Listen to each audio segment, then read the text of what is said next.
9月中阳特别到咯，南投国城的石门社区做孝亲饼，要来送予弱势老人，希望透过这个活动，唤起大家孝心，尊重长辈。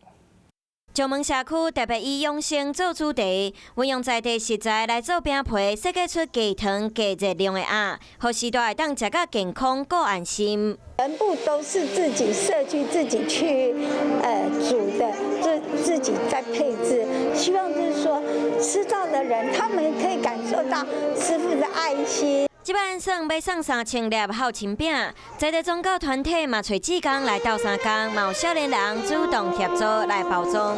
因为听说国兴这边有在做孝亲饼，所以就拨点时间来这里做公益、做爱心这样。那觉得在参与的过程当中，你感受到什么？很充实啊，觉得做善事不错。 希望透过即摆活动，透过孝亲饼，会当感受到社会大众满满的爱和关怀。 想要获取更多新闻资讯，想要看到主播最新的动态，赶快订阅华视 YouTube 频道。